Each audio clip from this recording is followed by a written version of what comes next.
Épisode 155 des Technos, ça va se passer avec Benoît et Bruno tout de suite.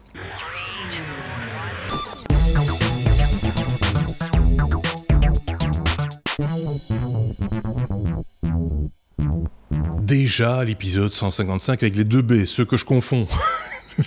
Je vais faire du Bruno, Benoît, Bruno. Ça, c'est Benoît. Bonjour. Ouais, salut. Ça commence bien. Et ça, c'est Bruno. Oh, Bernard. Ah non. C'est un autre B. Ce sont les Toubis. Voilà, on va les appeler comme ça. Pour parler technologie, c'était une petite semaine calme. J'ai l'impression que Elon Musk a un petit peu squatté l'actualité durant toute la semaine avec sa Falcon Heavy. Je suppose que, en bon technophile que vous êtes, vous avez suivi le lancement, ou en tout cas vous avez regardé ça en différé ensuite sur les internets. Nous, on a tous un petit peu vibré. On avait tous un petit peu les poils qui se restaient sur les bras en regardant cette voiture partir dans l'espace très très loin. Je pense que Bruno avait regardé ça de près. Hein. On va en reparler plus tard. On va peut-être en reparler plus tard. Je ne sais pas si Benoît l'avait suivi, le lancement de la Falcon Heavy de Elon Musk, SpaceX, tout ça. C'était dur de ne pas le suivre. C'était difficile de passer à côté, en effet. Donc du coup, il y a beaucoup moins d'actualité technologique cette semaine. J'ai l'impression qu'on a fait de la place pour Elon Musk.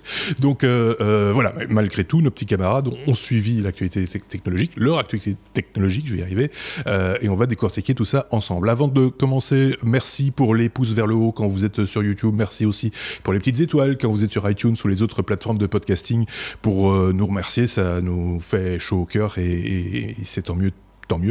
Et puis je voulais dire également merci à tous ceux qui avaient participé à notre sondage. On a mis les résultats de ce sondage sur le blog lestechno.be. Vous retrouverez donc tous les chiffres, les quelques chiffres entre guillemets. Merci encore à vous et merci à ceux qui avaient laissé aussi en commentaire, en remarque de ce sondage. Ça nous a touché également. On peut tout de suite commencer notre abécédaire, si vous le voulez bien mes petits camarades, avec la lettre A comme Apple. Benoît, on va parler d'iBooks qui devient l'Apple Book. L'Apple Books avec un S. Avec S. Oui, effectivement. Donc dans la prochaine version d'iOS, iOS 11.3, on le voit dans les bêtas. Apple va renommer iBooks. Donc c'est son logiciel de livre électronique qui fait à la fois une espèce de librairie et la possibilité de lire les bouquins. Va le renommer Apple Books, ce qui est cohérent avec ce qu'ils ont fait dans la musique, où ça s'appelle Apple Music, etc. Ouais. Et il semblerait que ça correspond à une volonté d'Apple de se relancer sur le marché du livre électronique. Je sais pas si tu te souviens, quand ils sont arrivés sur l'iPad, quand ils ont lancé l'iPad, à un moment, ils ont pas mal communiqué sur le fait d'avoir une plateforme de livres électroniques qui allait concurrencer le Kindle d'Amazon. Ouais. Puis ça a plutôt été un petit flop parce qu'ils ont eu des apps qui ont bien démarré, donc ils ont peut-être eu l'attention attirée ailleurs. D'une part, d'autre part, ils ont eu le procès aux États-Unis, leur disant oui, mais en final vous avez fait une entente avec les différents éditeurs, ce qui est pas bien du tout parce que c'est une espèce de quasi monopole. Donc là, bref, tout ça les a un petit peu, on va dire, distraits. Ouais. Et c'est vrai que franchement, l'application n'a pas beaucoup évolué, est un petit peu vieillotte. La plateforme, ils ont eu des idées intéressantes comme ces livres interactifs avec de la vidéo, etc. Mais on sent que ça soit vraiment et donc apparemment Apple veut relancer la chose. Les gens qui décortiquent le code source ont vu apparaître toute une logique un peu éditoriale, tu sais, pour mettre en avant des livres. Donc on peut s'attendre peut-être à ce que Apple relance. Enfin non, on s'attend clairement à ce qu'il relance et on peut s'attendre peut-être à ce qu'il grignote des parts de marché sur les Kindle. Moi je me rappelle qu'ils avaient mis ça en avant aussi pour tout ce qui était éducatif, dans les écoles, etc. Ils avaient un poids quand même assez important parce que c'est un enjeu aussi, distribuer des iPads et des devices Apple dans les écoles. On imagine que c'est un marché quand même important. C'était aussi un pôle, on va dire, quand même très très important. Et c'est vrai qu'on le met plus tellement en avant, ce côté éducatif, les bouquins, le partage de connaissances, etc. chez Apple. Je ne dis pas de bêtises. Je pense qu'il y a toujours une forte part éducation dans la gamme, enfin dans le produit. Mais c'est vrai que c'est pas la partie la plus visible. Mais c'est vrai, t'as raison, ils avaient lancé même une version de page qui était capable de mettre en page des e-books avec en intégrant jusqu'à des équations. Tu pouvais jouer sur différents paramètres, donc avec un petit bout de JavaScript, tu pouvais jouer sur différents paramètres et pour les maths par exemple et l'équation vraiment bouger sur les bouquins Harry Potter, quoi. Tu vois, les bouquins qui vivent. C'est ça. Eh ben oui, c'est vrai, ils ont fait tout ça, ils ont toute cette techno, mais notamment suite à la perte du procès, je pense, ils ont pas poussé le produit de façon démentielle. Puis on en parlait aussi la semaine dernière avec Bruno, justement, je pense, de iTunes qui est en train d'un petit peu être refondu. On sent ils avaient déjà mis sur le côté les podcasts, par exemple. Il y a une volonté aussi, semble-t-il, de mettre les choses un petit peu au clair sur les plateformes de diffusion de ces différents contenus, que ce soit de la musique, des podcasts, de la vidéo, et là maintenant les bouquins. Je sais pas, c'est peut-être une fausse impression, mais en tout cas ça bouge de ce côté-là. Je sais pas, Bruno, si tu avais un peu suivi ça. Oui, ça bouge, mais je pense que le problème qu'a Apple avec Apple Books maintenant, c'est que le hardware en fait n'est pas quelque chose qui est fait pour être une vraie liseuse.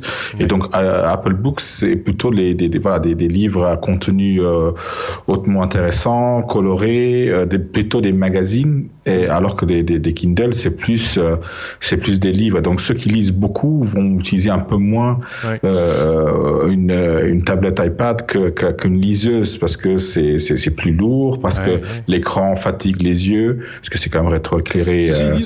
Les bouquins ici, en l'occurrence, aussi, on l'a évoqué, c'est aussi le côté interactif qui a un intérêt, ce qui n'est pas nécessairement le cas avec une Kindle. Faux. C'est faux? Enfin, c'est-à-dire qu'avec le Kindle hardware, c'est vrai, mais maintenant, Amazon a intégré aussi des fonctions interactives dans la plateforme Kindle. Et donc, Kindle étant décliné sur plein de plateformes, dont l'iPad, les versions iPad ont également des fonctions interactives. Ils sortent même des bouquins. Ils ont sorti récemment un Harry Potter, comme ça, illustré avec des petits morceaux pas de film, mais avec des images animées. Donc non, je pense que sur ce plan-là, Apple avait peut-être pris un peu d'avance, ils se sont fait quelque part rattraper, mais autant je suis d'accord avec toi, Bruno, sur le fait que les gros lecteurs vont prendre une liseuse. Par rapport au début, l'écran de l'iPad est quand même plus lumineux, plus agréable pour lire que ce qu'il était dans les premières générations. Et je pense que c'est peut-être... Allez, je dit qu'il y a quand même beaucoup de gens qui lisent de façon intermittente, pas de façon très régulière. Donc j'imagine qu'ils se disent qu'ils ont un marché à reprendre et qu'ils ont un petit peu laissé sur le côté. En tout cas, ça bouge. Et ça, c'est plutôt pas mal. Et on y reviendra, évidemment, s'il y a plus de précision et si ça bouge encore plus dans les semaines ou les mois qui viennent. Benoît, on va rester chez toi. On reste à la lettre A comme Apple pour parler d'une fuite, une fois de plus, décidément, chez Apple. Il y a de temps en temps, au niveau des développeurs, des choses qui se perdent. Ici, c'est le fameux iBoot, si je ne dis pas de bêtises. C'est le logiciel de démarrage d'iOS. Voilà, tout à fait. C'est le soft de démarrage d'iOS dont le code source a été publié sur GitHub. Il avait été publié il y a quelques mois en fait sur Reddit et il avait été un petit peu personne ne l'avait remarqué. Mais maintenant, le GitHub étant une plateforme fort utilisée par les développeurs, ça lui a donné une grosse visibilité. Alors, qu'est-ce que c'est le code de démarrage? C'est le premier logiciel qui s'exécute quand un iDevice démarre. Donc, c'est le logiciel qui est chargé de démarrer iOS et qui fait en fait la vérification de la machine et puis qui ensuite vérifie qu'iOS est bien un iOS signé par Apple, etc. et puis qui se lance. Alors on peut se dire bon, c'est du code source qui ça n'a pas l'air très amusant tout ça. C'est vrai, mais par contre en termes d'analyse par rapport à des risques de sécurité, c'est un code qui est évidemment extrêmement important. C'est en découvrant des failles dans ce code de démarrage que le jailbreaking était possible. Et donc, évidemment, le jailbreaking était fait par essai-erreur, ici en ayant accès au code source, même si c'est le code source d'iOS 9, donc c'est pas la dernière version, c'est pas non plus, voilà, c'est quand même du soft qu'on peut pas changer tous les jours, donc on peut s'attendre à ce qu'il y ait quand même pas mal parce que la logique de démarrage, une fois qu'elle fonctionne, elle fonctionne quoi. C'est ça. Donc on peut quand même s'attendre à ce que le code d'iOS 11 soit pas radicalement différent de ce qui est là, et sans doute le code d'iOS 12 sera pas radicalement différent de ce qu'on a là. Et donc malheureusement, ça veut dire que des chercheurs en sécurité ou des hackers on a un élément de choix pour essayer de comprendre comment casser un iDevice. Oui, pour comprendre une logique aussi, et à un moment donné, quand les choses seront remises en ordre, se dire tiens, finalement, est-ce qu'ils ont gardé la même logique ou On va essayer. Le nombre d'essais-erreurs va peut-être être réduit, justement, parce qu'on a cette connaissance-là de la manière de faire. Donc, c'est quand même ballot, quand même. Hein. Il faut reconnaître qu'ils accumulent. Ça n'arrivait pas du temps de Steve. Hein. Ça, c'est la phrase que tout le monde a envie d'entendre. Ça, à l'époque de Steve. Steve Wozniak, évidemment. Hein, pas... Soyons clairs. Bruno, t'avais un truc, je sais pas, t'avais un truc à rajouter là-dessus ou pas? Non, mais après, de toute façon, si c'est hacké, ils peuvent, avec une mise à jour aussi, remplacer ce bootloader aussi. Hein. Donc, oui. Après, changer la logique un petit peu ou mettre des sécurités en plus. Hein, donc.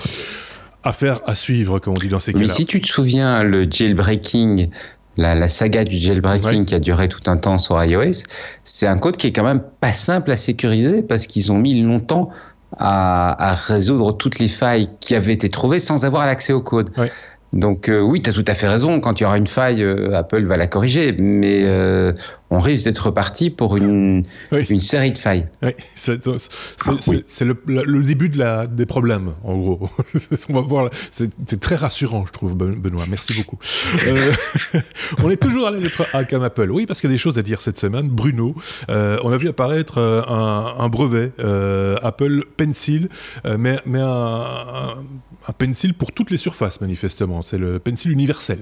Oui, vous savez ce que c'est. Donc l'Apple Pencil, c'est le stylet qui n'est pas vraiment un stylet, pour développé pour l'iPad Pro, qui a en fait un accéléromètre intégré, qui a un capteur qui permet de voir combien de force on met sur le stylet.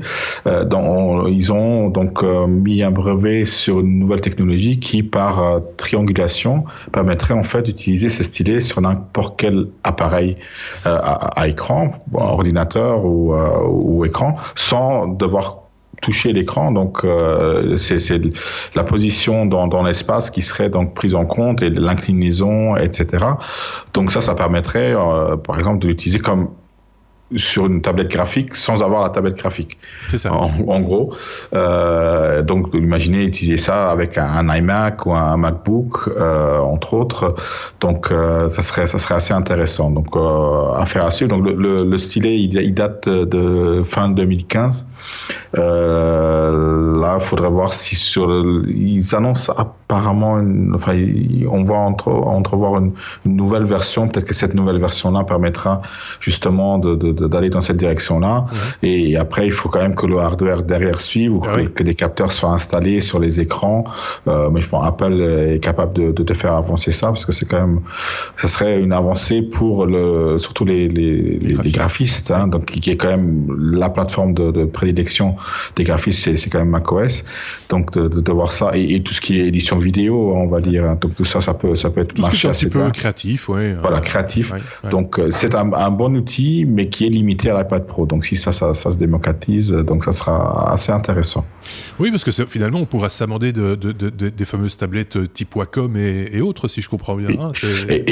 Et en plus, c'est dans les 3 dimensions. Donc, on pourrait imaginer des mouvements, genre dans Minority Report, où on fait basculer les pages avec le pencil, qui servirait en même temps pour écrire et pour dessiner et pour naviguer. Donc, ça serait pas mal. Hein. Donc, ça remplacerait un petit peu tout ce que tout le monde veut des écrans tactiles sur les MacBooks et sur les iMac, mais ce serait plus simple de le faire dans l'espace.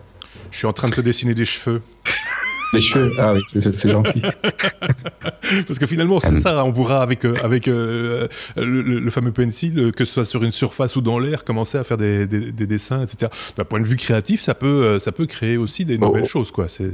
Aussi tout ce qui est modélisation 3D. Imaginez, vous avez un objet devant vous et vous le faites simplement avec le pencil, qui est quand même cher, oui, mais si on multiplie ses usages, devient bon marché. Je ne sais pas ce qu'en pense Benoît de cet accessoire. Ça me rappelle un projet Kickstarter Free, PHREE, qui était un pencil, justement, avant qu'Apple lance l'Apple Pencil, qui permettait de dessiner dans l'air. Mais le projet a rencontré des petits soucis de financement. Donc, il a été financé sur Kickstarter, mais ils se sont rendus compte que ça coûtait beaucoup plus cher à produire que ce qu'ils n'imaginaient. Et les créateurs sont en train d'essayer de lever des fonds. Et ça a l'air quand même mal barre sur ce projet-là. Mais voilà, donc l'idée, c'est une idée dans l'air du temps, on va dire. Ouais. Bruno, on me dit dans l'oreillette que Apple est en train de racheter Free. Ils vous écoutent. Ouais, en même temps, c'est pas parce qu'ils ont un brevet que pour autant ils s'en servent. Hein. Des fois, c'est juste pour dire tiens, on a eu une idée comme ça sur la planche à dessin, ça le fait pas encore, mais peut-être qu'un jour quelqu'un le fera et on lui prendra de l'argent. Ça peut être ça aussi. Donc, à voir, pourquoi pas finalement. Mais ça serait intéressant d'un point de vue usage. Ça créerait sans doute de nouveaux usages en termes de dessin, de création d'art, peut-être de manière générale. Enfin bref, on en a fini avec la lettre A comme Apple. On passe à la lettre D. D comme dessert à table. Benoît, on parle des premiers desserts robotisés. Et ça, c'est quand même très spécial. Voilà, ça, quand j'ai vu ça, je me dis, il faut absolument que j'en parle. Un petit robot qui est en fait un dessert. Ouais. C'est évidemment, non, c'est l'ECAL, c'est cette école, c'est un étudiant de l'ECAL, cette école suisse dont j'ai eu l'occasion de parler quelques fois, oui. Parce qu'ils ils aiment bien visiblement faire réfléchir leurs étudiants pour des travaux un petit peu originaux. Et donc, c'est un étudiant qui s'appelle Erika Martins qui a une étudiante, je pense, ouais. Qui a eu l'idée d'inventer 3 robots desserts. Alors le premier, c'est le plus bluffant, je pense, ce sont des pétales avec un moteur en gelée. Oui. Alors l'astuce, évidemment, pour qu'on puisse le manger, c'est qu'il n'y a pas de pièces mécaniques ou électroniques dans le pétale. C'est l'énergie du mouvement vient de l'injection d'air, donc c'est un moteur par gonflement. Mm-hmm. Mais le pétale va bouger, faire une espèce de danse. Et puis après, quand t'en as marre, tu l'attrapes et tu le manges. C'est une petite gelée, mais voilà, il y a l'aspect tactile, olfactif, et puis là, du coup, il y a une nouvelle sensation en matière de dessert, c'est dingue parce que ça génial. Quand j'ai vu les images, et je vous invite à aller jeter un coup d'œil sur le site dont on parle là, parce que c'est repris sur un site web, et comme tous les sites web, toutes les infos dont on vous parle, on vous met les références dans lestechno.be, il y a l'article, il y a les liens, etc. On fait ça très consciencieusement. J'ai été jeter un petit coup d'œil, effectivement, et j'ai pensé immédiatement, tiens, fut un temps où il y avait la cuisine moléculaire, qui s'adressait plus aux chimistes. Maintenant, on va voir la cuisine robotique, qui va s'adresser plus aux geeks, un peu comme nous. C'est vrai, hein, c'est un peu ça, finalement, parce que ce sont des performances artistiques, finalement, qu'on va manger, mais qui sont... Alors, il y a une espèce de tourne-disque aussi, mais qui n'est pas un tourne-disque. Voilà, ça c'est Enfin, donc, il y en a 3. Un dessert, il y a le premier, le robot pétale. Ouais. Il y a le tourne-disque, effectivement, qui est un disque de chocolat sur lequel est gravé un son. Et donc, il y a eu un travail pour arriver à graver ça de façon correcte. Et alors, après, tu le fais tourner avec une petite aiguille, tu peux entendre ton dessert avant de le manger. Et le troisième, qui est absolument bluffant, j'ai mis un temps à comprendre ce que c'était vraiment, parce que l'image c'est tellement ce à quoi on s'attend pas. C'est une sucette. Oui. Mais alors la sucette, tu la vois, elle est complètement transparente. T'as l'impression d'un sucre complètement transparent. Oui. Et en fait, il y a des effets de densité qui ont été créés dans le contenu du sucre, oui. Qui fait qu'en passant une lampe de l'autre côté, eh bien, elle affiche un petit message, oui. Lumière sucrée, oui. Derrière la sucette. Donc la sucette fait à la fois lentille. Et la manière dont la matière a été travaillée et installée, donc c'est pas gravé sur la sucette, c'est vraiment la densité à l'intérieur entraîne comme effet que le message est projeté. Donc voilà, fallait y penser. Oui, il fallait y penser. Et puis c'est quand même, c'est quand même technologique. C'est l'histoire de la sucette, par exemple. C'est pas un truc que tu fais toi dans ta cuisine, ça c'est clair. C'est de l'optique, il y a de la réflexion. Oui, tout à fait. Ça s'appuie sur des logiciels et des calculs complexes, ouais. pour trouver la manière d'obtenir les bonnes densités et pour produire ça. Donc tout à fait, c'est pas de la cuisine amateur. Et ça se mange. Alors tout est comestible puisqu'il il n'y a rien, aucune des pièces ne contient de l'électronique, de la mécanique ou quoi que ce soit. C'est vraiment des pièces qui sont comestibles. Mais ça, c'est des exercices de style. On trouve pas ça au resto pour l'instant. Ça va peut-être venir, mais oui, c'est ça. C'est comme je disais, c'est un peu comme la cuisine moléculaire. Ça va être peut-être un restaurateur demain va dire tiens, je vais en faire une spécialité et les gens vont venir goûter ce genre de dessert, peut-être. Mais pour l'instant, c'est juste un exercice de style, c'est ça. Hein. Tout à fait. Pour l'instant, c'est un exercice de style. Mais c'est drôle. J'aime bien encore. J'aime bien, c'est rigolo. Bruno, ça t'a donné faim, Bruno? Oui. Bah, voilà, très bien. Voilà. On passe à la lettre E. E comme eBay. Bruno, eBay, qui, comme tout doucement, on le sentait venir, hein, c'est le divorce d'avec PayPal qui se réalise au fur et à mesure. Oui, j'avale ma salive. J'avais faim.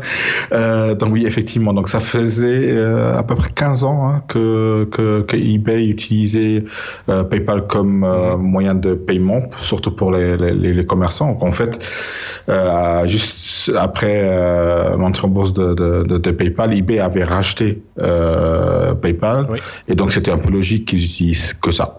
Mais là, il y a deux ans, presque 3 ans ouais. Maintenant, 3 ans, ils ont décidé vraiment de se séparer de PayPal un peu pour faire des économies surtout et pour avoir une intégration du paiement un peu plus poussée dans leur plateforme.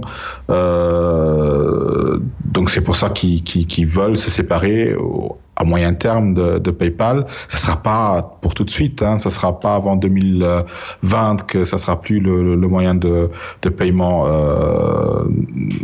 principal. Et après, ils seront quand même une place, sera quand même encore une option jusqu'en 2025. Donc ça sera pas tout de suite. Mais en fait, le contrat était dans les deux sens. Donc eBay utilisait PayPal, mais PayPal ne pouvait pas se mettre en avant sur d'autres plateformes d'e-commerce aussi facilement. Donc là, ça va, selon PayPal, pas leur nuire beaucoup, mais ça va surtout leur permettre d'aller sur d'autres concurrents, tout en restant encore chez eBay. Donc le but étant pour eBay de faire des économies, mais PayPal éventuellement d'agrandir son domaine. Bon, après, PayPal est un moyen qui maintenant est entré dans les mœurs, hein, donc souvent des gens préfèrent utiliser PayPal parce qu'il y a toute une série de sécurité derrière, d'assurance derrière pour l'acheteur. Pas forcément pour le vendeur, mais pour l'acheteur toujours. C'est toujours l'acheteur qui a des avantages. Donc les gens l'utilisent facilement. Quasi tout le monde a un compte PayPal, donc ce sera une bonne chose qui s'implémente sur d'autres sites d'e-commerce plus facilement. Et puis si eBay, qui est quand même reste une des grandes plateformes d'enchères surtout, mais de plus en plus aussi de commerce normal, donc des produits neufs faits par des commerçants tierces. Si eux peuvent améliorer leur flux, ça sera aussi bénéfique. Donc c'est bien pour tout le monde finalement, ce divorce à l'amiable, c'est vrai. Finalement. Tout à fait. Et PayPal est basé au Luxembourg, tout comme Skype. Juste une petite précision pour ceux qui ont l'image. La petite boîte qu'on a sur mon image, c'est pas parce que Skype me veut du mal, c'est simplement parce que Skype ne veut pas fonctionner comme il faut aujourd'hui, apparemment. On a un souci avec Skype, c'est que Skype considère que la machine sur laquelle nous voyons notre ami ne fonctionne pas. En fait, elle n'est pas connectée à Internet. Alors, on ne sait pas très bien comment on fait. Depuis la Belgique, entre la Belgique et le Luxembourg, il y a un fluide un petit peu particulier que Skype ne comprend pas. C'est pas de l'internet manifestement. Donc on a cette petite boîte rouge.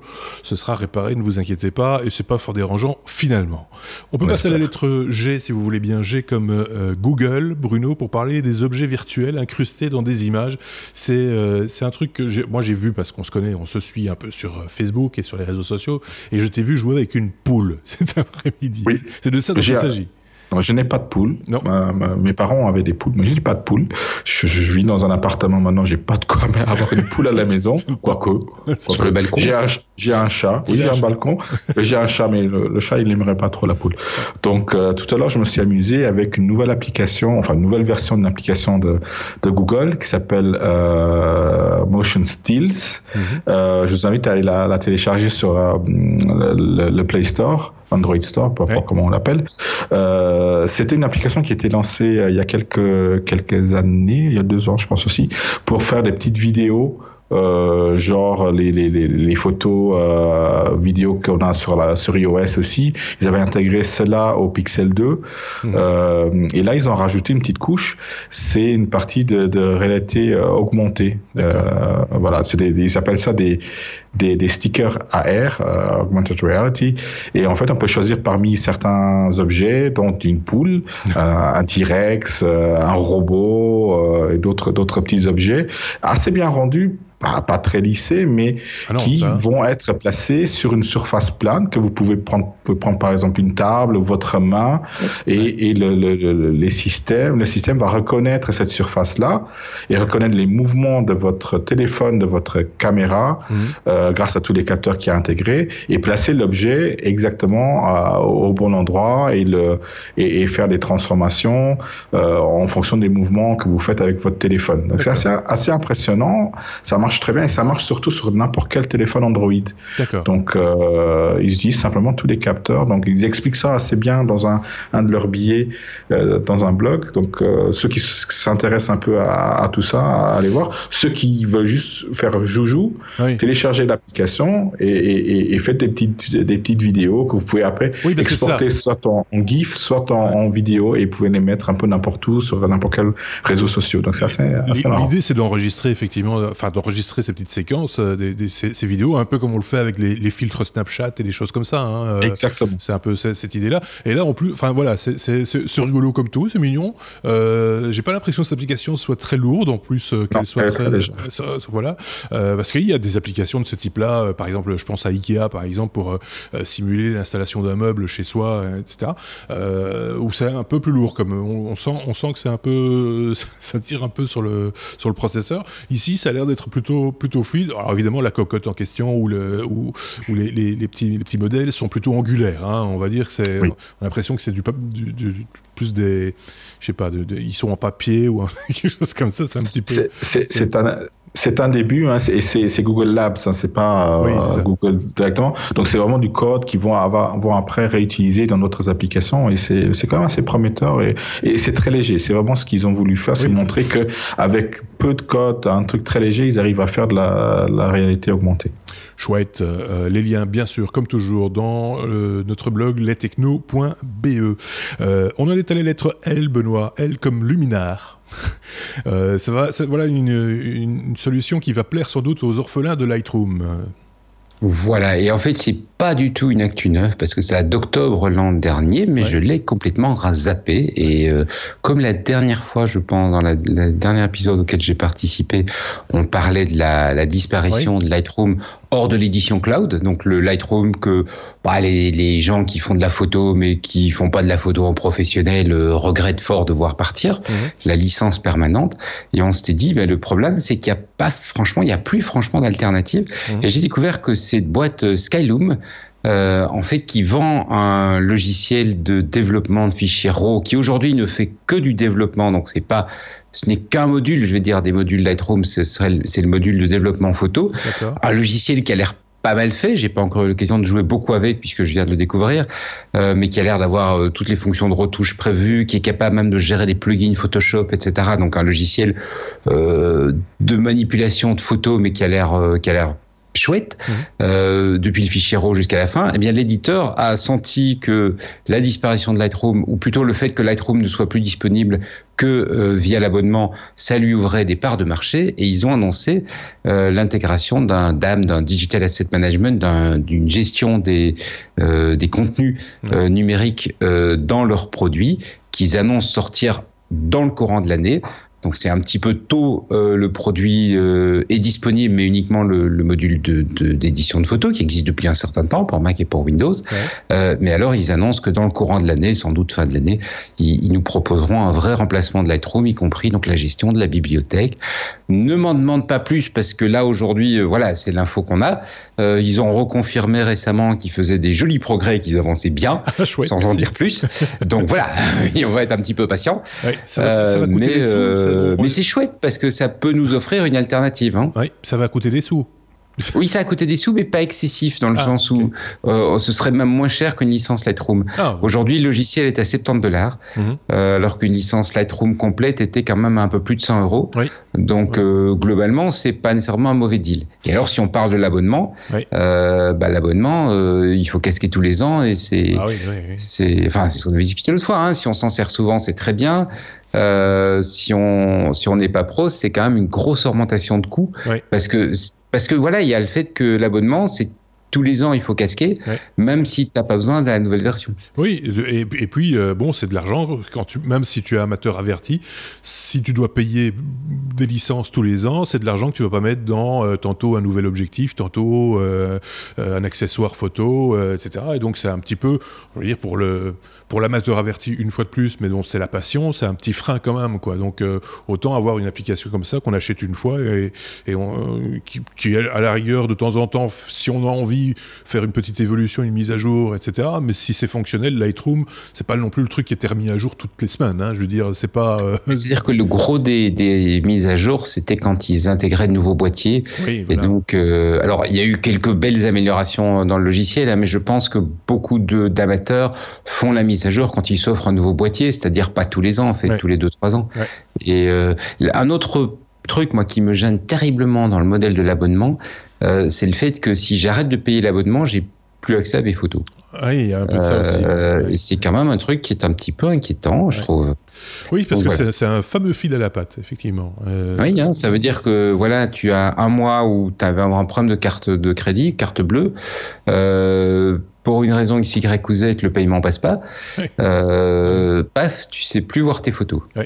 Ou un moment de relâchement, simplement tu fais autre chose, tu peux, voilà, c'est comme dans toute passion, il y a des moments régulièrement ma banque me ferme ma carte de crédit parce que il découvre qu'elle a utilisé comme j'achète beaucoup sur internet, de temps en temps la carte fuite visiblement, et donc tous les 2-3 ans, la banque m'appelle et puis me vire ma carte. Généralement, ils font ça juste avant que je parte en voyage, que j'apprécie beaucoup. Donc, tu risques d'avoir le même phénomène. En fait, les abonnements peuvent s'arrêter brutalement, quoi. Oui, c'est ça. Mais je veux dire, quand c'est ta passion, tu peux aussi avoir des moments où tu laisses un peu les choses retomber en disant, tu vois, tu peux passer à autre chose sans, voilà, et si tu dois quand même payer, je trouve ça, c'est contraignant, effectivement. Luminar de Skyloom, c'est ça, je dis pas de bêtises, hein. Luminar de Skyloom, la boîte s'appelait MacFunk, mais ils sont rebaptisés Skyloom parce que maintenant ils ont une version Mac et Windows. Ok, c'est encore plus simple. N, on était à la lettre N comme Nest, ça c'est un nom qui vous dit quelque chose. Bruno, on en reparle puisque Google absorbe les objets connectés de Nest. C'est des allers-retours entre Google et Alphabet, si je dis pas de bêtises, hein. C'est ça. C'est très particulier. Oui, en fait, Nest avait été racheté par Alphabet, donc la maison mère de Google, mais c'était plus de l'administratif, donc ils ne se mêlaient pas trop des produits. Là, Google a vraiment repris donc la marque pour l'utiliser. Donc ils disent qu'ils vont continuer à garder la marque, mais carrément donc tout le savoir-faire, tous les ingénieurs vont passer chez Google. Donc là, la volonté de Google est clairement d'intégrer cela, son écosystème d'assistants et de concurrencer encore un peu plus Amazon avec Alexa et de créer eux-mêmes leurs propres produits en dehors des Google Home, donc des enceintes connectées qu'ils ont, de faire effectivement du hardware orienté maison connectée. Donc Nest fait, pour petit rappel, donc surtout le thermostat connecté, mais plein d'autres petits bidules comme le capteur de fumée connecté, des caméras et de plus en plus de produits, donc tournés vers la maison. Donc tout ça bien intégré dans le système Google Home permettra en fait de créer un vrai écosystème hardware pour Google, qui permettra facilement de détrôner Alexa, qui reste encore leader sur le marché apparemment, et tous leurs skills qui sont connectés reliés à tous ces objets connectés. Donc c'était un pari d'acheter Nest à l'époque, mais là on voit clairement que voilà, il faut qu'ils repositionnent cela pour pouvoir concurrencer Amazon. C'est des produits sympas, Nest. On avait testé, je pense que c'est Sébastien qui avait testé le fameux Nest, donc le thermostat, et qui est plutôt adapté au système de chauffage américain qu'européen manifestement, parce que, enfin voilà, l'histoire de câblage des compagnies qui c'est un petit peu compliqué à mettre en œuvre, et il n'avait pas vraiment fait d'économie grâce à Nest en plus. Par contre, il a aussi le détecteur. Il y a un détecteur de CO2, si je dis pas de bêtises. Exactement, oui. Qui est utilisé aussi, qui est très efficace, paraît-il. Donc voilà, une gamme de produits dont on parlera certainement dans les technos à l'occasion. On peut passer à la lettre O comme open source. Benoît, on va faire en même temps un petit peu de géographie pour nos amis français qui sont majoritaires, je le rappelle, à nous écouter. Mitchell Baker a été fait docteur honoris causa de l'université de Louvain-la-Neuve. Alors Louvain-la-Neuve en Belgique, c'est une ville campus qui est le siège entre guillemets de l'université catholique de Louvain, l'UCL.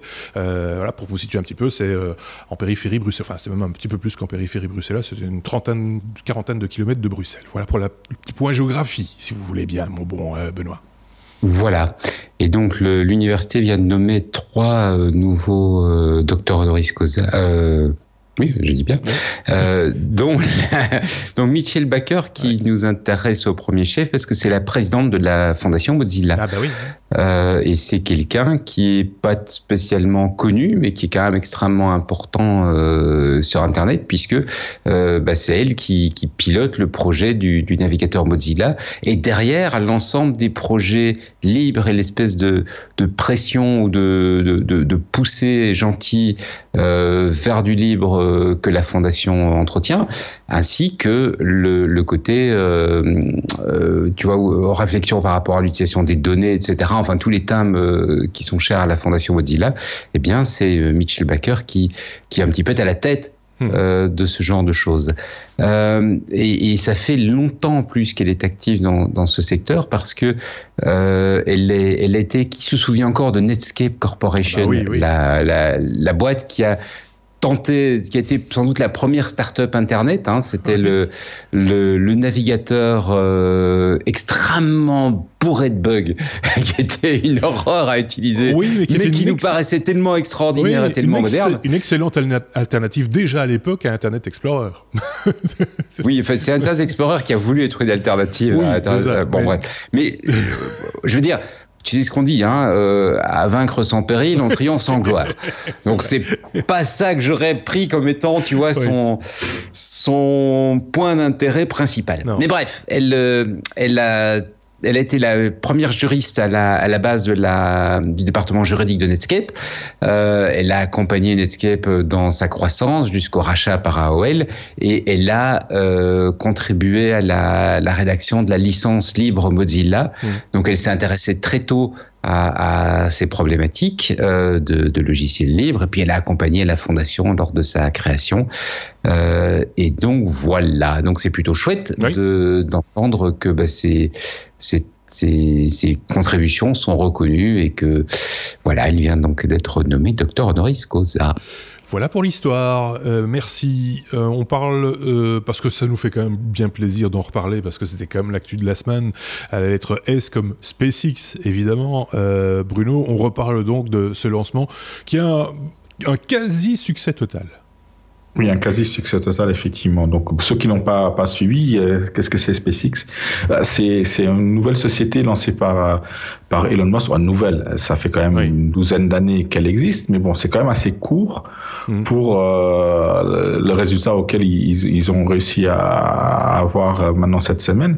En 12 ans, ils ont réussi à lancer le plus grand lanceur de satellites au monde, d'électronique plus puissant, pas le plus grand, enfin c'est pas l'actuel plus grand lanceur. Il y avait Saturn V, qui avait lancé l'émission Apollo sur la Lune, qui était pouvait encore transporter plus de poids, mais ici donc c'est l'actuel qui peut mettre le plus de poids et qui permet de faire ça surtout à un coût dérisoire, donc à un tiers du coût de n'importe quel autre lanceur. Donc là, comment ils ont réussi à le faire, c'est un peu en appliquant la loi du recyclage et de la modularité. Donc en fait, ils ont mis quasi 3 Falcon 9, donc c'est la fusée actuelle de SpaceX, côte à côte, pour faire le Falcon Heavy, donc avec pas mal de modularité, donc 3 fois ce module-là qui peut revenir sur Terre et être recyclé finalement.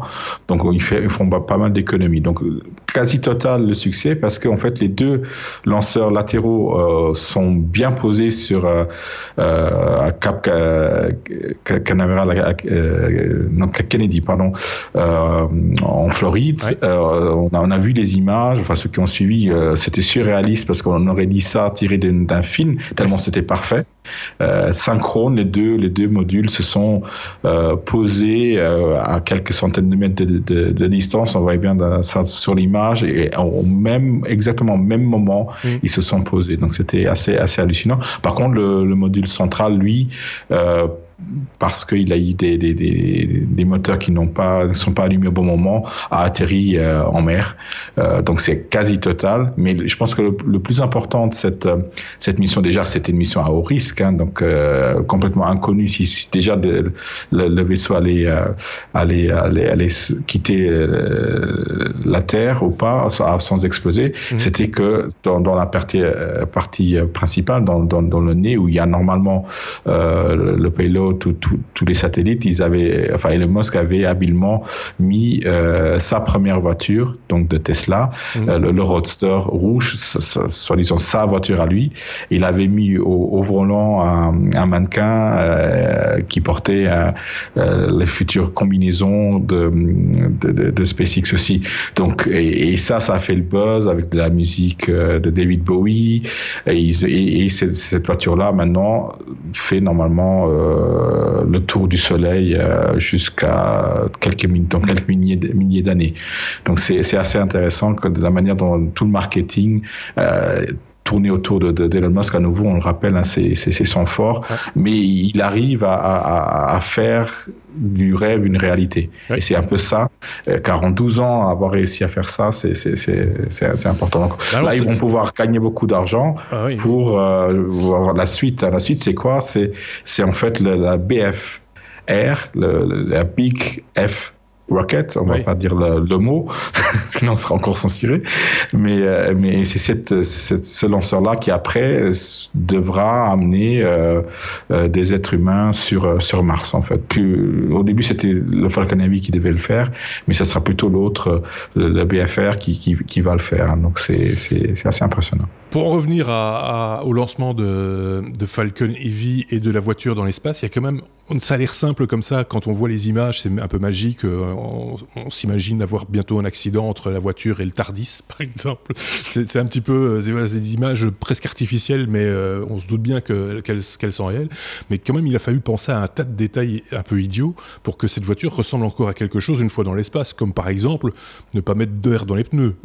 Des choses comme aussi bêtes que ça, ou de ne pas avoir un réservoir fermé, par exemple. Enfin, des choses auxquelles on pense pas nécessairement, mais c'est... Et alors, il y a le souci du détail.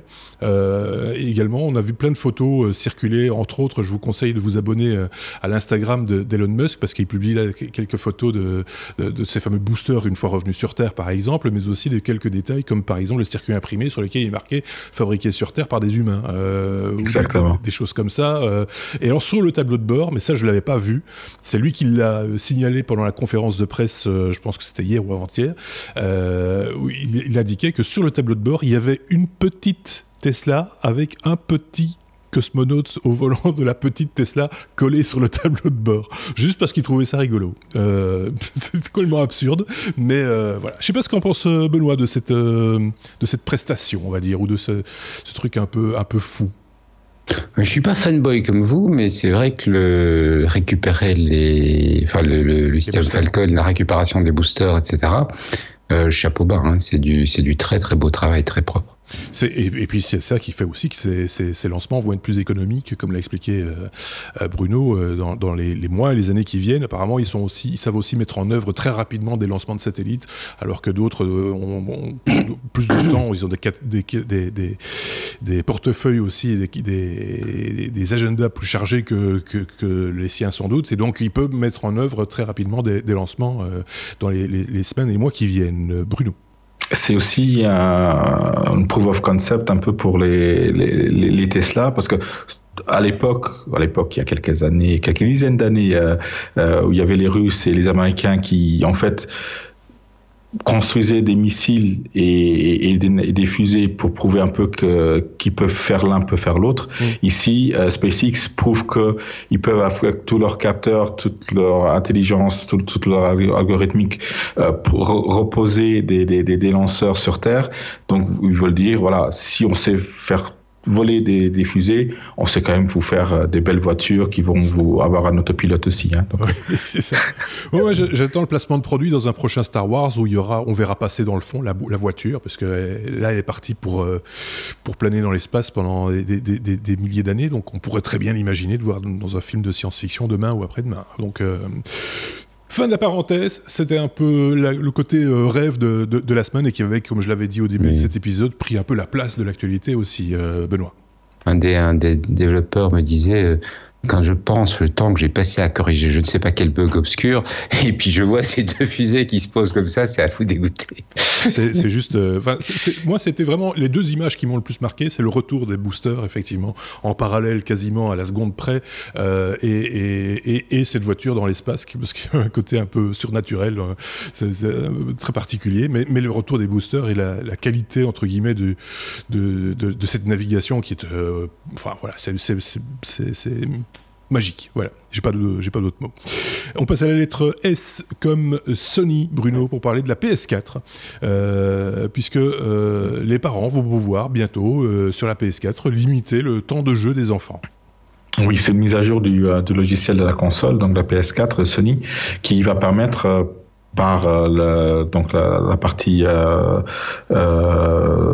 parentale, donc de définir pour certains comptes, donc liés à la machine des enfants, de dire combien d'heures cet enfant pourra jouer par jour, de limiter en temps ou à partir d'une certaine heure de dire qu'il pourra plus jouer. Donc c'est quand même une bonne chose de pouvoir limiter cela. On se demande pourquoi on n'y a pas pensé avant, pourquoi ils n'ont pas fait ça avant, et pourquoi c'est pas implémenté dans d'autres devices, parce que il y a pas que les PS4, ça c'est quelque chose où les enfants sont à la maison, mais moi ce que je vois surtout à l'extérieur, c'est des gamins qui sont sur leur iPad, sur les tablettes. Donc moi j'attends de pied ferme Apple pour faire parental, quelque chose pas aussi poussé. Donc tu peux pas, tu peux limiter, poussé, mais tu peux pas limiter en temps, tu peux pas limiter en heures d'activité pour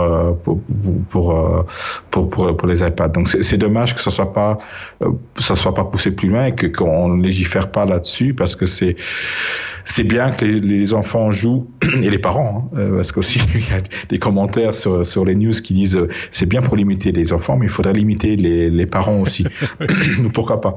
Mais il n'y a pas que le jeu devant l'écran, c'est bien, ça forme, ça crée un esprit, mais l'esprit manuel, enfin les activités manuelles aussi, il faut pas l'oublier. Hein. C'est un petit message que je passe aux parents. Oui, mais en même temps, reconnaître. En même temps, il faut peut-être aussi limiter le temps, en tout cas le cadrer, l'occupation devant les écrans, etc. Enfin, ça c'est un problème d'éducation plus qu'autre chose, mais on voit quand même dans certains cas les parents qui laissent un petit peu les enfants se laisser éduquer par les jeux vidéo, quoi. On les pose là parce que comme ça on met la paix pendant 1 heure, 2 heures, 3 heures et voire plus tout un week-end des fois. Mais c'est vrai que ça pourrait être cette espèce de fonction parentale être utilisée aussi par exemple sur les smartphones, sur les tablettes, enfin sur l'outil informatique de manière générale pour un peu limiter justement ou cadrer plus précisément l'occupation des enfants devant ce genre de machine, peut-être. Bon. Alors effectivement, il n'y a pas les heures, je suis en train de regarder,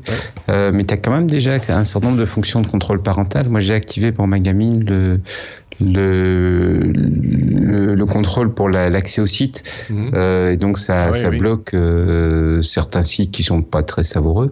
Et aussi le fait, ça c'est plus pour l'éviter du spam, que si elle reçoit un mail de quelqu'un qui est pas dans son carnet d'adresse, il faut qu'on l'autorise, et ça évite de facto du coup tous les problèmes de spam ou de phishing, etc. Enfin, ça évite tout. C'est bien ça. Ça diminue considérablement le risque. Par rapport à tout ça. Moi, je me rappelle, pourtant, c'était quelque chose qui était relativement courant. Moi, je me rappelle, je faisais des chroniques web à la radio il y a facilement 10 ans, plus que ça, et je parlais d'applications à l'époque qui permettaient aux parents de limiter l'accès à certains sites. Alors, ils avaient des sites, il fallait encore entrer à la main les sites, les listes blanches, entre guillemets, de sites accessibles, et les enfants n'avaient accès qu'à ces sites-là et ne pouvaient pas remplir des formulaires et des choses comme ça, bloquer certaines fonctionnalités. Et c'est marrant qu'on n'en parle pas plus aujourd'hui, qu'on en parlait finalement il y a une quinzaine d'années. Je ne sais pas ce que tu en penses, Bruno. Oui, le domaine du jeu a toujours été très, très ouvert, et on n'a jamais limité en fait le temps passé par les enfants derrière l'écran pour jouer, parce que justement voilà, c'est un outil où on met l'enfant devant et il reste tranquille. C'est un peu ça. Ok, bon, c'est bien de le savoir. Ça va pas être la console de jeu favorite des enfants, à mon avis, mais bon, c'est un autre problème. On passe à la lettre W. Oui, déjà, parce que je vous l'avais dit, moins d'actu cette semaine, la lettre W comme oui mais non. On a décidé que ce serait comme ça dorénavant, c'est oui mais non. Bruno, on parle de Nintendo, encore du jeu Nintendo qui pense clore le débat sur la tête de Toad. Il faut remettre les choses dans le contexte un petit peu. Il faut connaître un petit peu Nintendo, il faut connaître Mario. Toad, c'est le petit personnage qui est un champignon, on va dire, dans le jeu, et c'est en fait le producteur qui a fait une vidéo expliquant certains aspects des choix, pourquoi est-ce que Mario il a des tétons mais pas de nombril par exemple. C'est des trucs complètement dingues, mais c'est des questions que se posent les fanboys. Et une des questions des fanboys, c'était Toad, est-ce que c'est vraiment sa tête est la tête d'un champignon, ou est-ce que c'est un chapeau? Et il a clairement dit non, c'est sa tête. D'accord. Alors, ça a fait débat, parce que tout de suite après, il y a plein de gens qui ont posté d'autres vidéos où il retire son chapeau, qui en fait n'est pas sa tête, qu'il utilise d'une autre manière. Donc voilà, juste pour vous dire, de nos jours, on dit tout et n'importe quoi, mais il faut pas faire attention à ce qu'on dit, parce qu'il y a des fanboys partout, et si nous on dit une connerie, on va avoir tout de suite les commentaires. Le producteur de Super Mario, même chose, il dit une connerie, il s'est allumé. Il y a des gens qui se posent vraiment des questions ultimes, j'ai envie de dire, dans la vie. On va dans l'espace et on se pose des questions comme ça. Oui, c'est ça. Je sais pas, c'est très. Enfin voilà, là j'ai pas de mots. Ça c'est le meilleur oui mais non du mois ou même déjà de l'année 2018. J'ai envie de dire, parce que je sais pas où ça peut aller, ce genre de truc. Je vois Benoît qui sourit en coin en se disant mais il s'en fout. Non, c'est marrant. C'est rigolo. Mais c'est vrai que quand tu joues, Oui. Mais c'est vrai que quand tu passes beaucoup de temps devant un jeu, à un moment donné, tu te dis mais comment ils l'ont dessiné celui-là? Qu'est-ce que c'est quoi? C'est ses pieds ou c'est il y a des fois, voilà. Et quand t'es vraiment très très fan, du coup, ça prend des dimensions. Voilà. On voulait partager avec vous ce petit moment de joie. Je voyais le doigt de Benoît se lever. Oui. Non, c'est l'autre. Ah, c'est Bruno. Bernard. Antoine. Marcel. Benoît, tu voulais dire... Non, Bruno. Ah, c'est Bruno qui voulait dire un truc. Non, mais de nos jours, on dit tellement de choses sur Internet, effectivement. Là, on parlait tout à l'heure de SpaceX et du poids qu'elle pouvait soulever. J'ai vu en même temps passer une news d'un site hautement technologique qui disait, mais qui des deux fusées, de la Falcon Heavy ou du Millennium Falcon de Star Wars, pouvait transporter le plus de poids? Donc vous imaginez les questions que les gens se posent. C'est eux, non mais c'est voilà, c'est enfin bref. C'était le 155e épisode des Technos. Il n'y avait pas énormément d'actu technologique à suivre cette semaine, ça vous vous en êtes rendu compte. Il y en aura peut-être plus la semaine prochaine, et je vous invite à nous suivre pour le 156e épisode. Ce sera donc la semaine prochaine. Merci à Benoît d'avoir participé à cet épisode et à très bientôt. Merci également à Bruno. On va réparer Skype, hein, pour la semaine prochaine. En tout cas, on va essayer. Mais en tout cas, voilà. Merci à vous de nous avoir suivis. À très bientôt. Au revoir.